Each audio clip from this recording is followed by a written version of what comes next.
qu'on a appris des trucs. Ah, je trouve ça bien parce que visuellement, on est vraiment dans le contraception, affaire de femmes, on peut vraiment reposer cette question. Parce que là, visuellement, on voit bien que chez les hommes, on est un peu en manque. Et je pense que le visuel, ça aide toujours dans les discussions.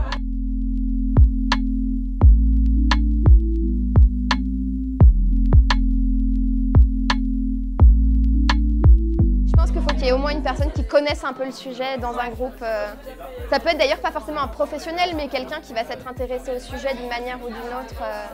Je pense que des parents, une fois qu'ils ont lu un peu les cartes, ils peuvent tout à fait le réutiliser avec leurs enfants. Ouais. Ça, c'est vraiment le bon point parce que je les ai lus tout à l'heure. Voilà, j'ai un peu bachoté. Et il n'y a pas de conneries décrites. Donc voilà, je valide.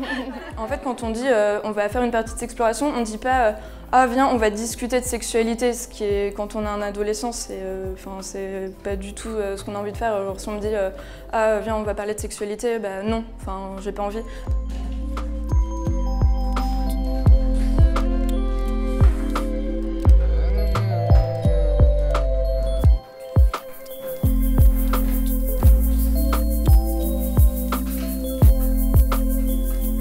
Si on dit viens, on va faire une partie de jeu, on va être pris d'abord dans le jeu et après le jeu va amener différents débats et en fait on va se rendre compte qu'on n'est pas informé de la même manière, qu'on a peut-être des fausses informations, peut-être que quelqu'un s'y connaît plus en une thématique et pas en une autre. Et du coup ça va vraiment permettre de lancer un débat, mais en fait on va être en train de s'amuser avant de réfléchir qu'on parle de sexualité. En fait c'est plein de préjugés qu'on pourrait avoir.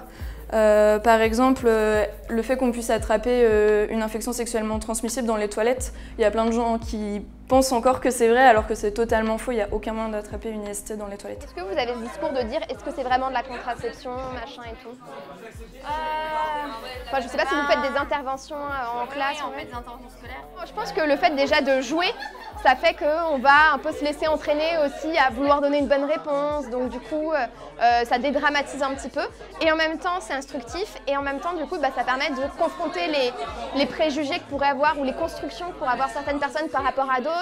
Et juste même en fait de parler de sexualité, peu importe même le résultat de la discussion, je pense que c'est toujours bénéfique aussi. Je pense qu'on a besoin d'outils pour pouvoir faire réfléchir les jeunes sur les préjugés, la notion de consentement.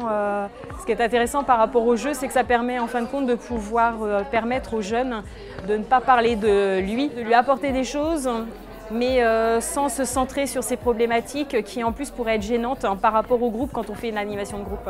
Alors évidemment que non, l'éducation sexuelle n'est pas suffisante aujourd'hui.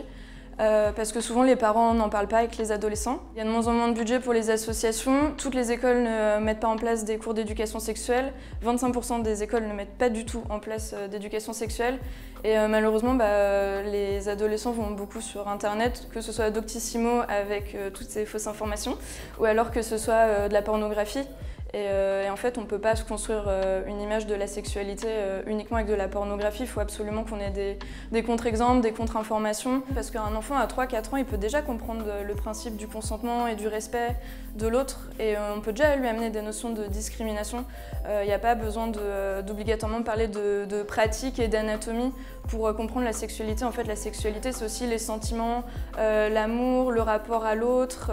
Donc je pense que ce serait d'en parler plus jeune et plus longtemps aussi, parce que même à 18 ans, en fait, on n'a pas fini notre éducation sexuelle, loin de là.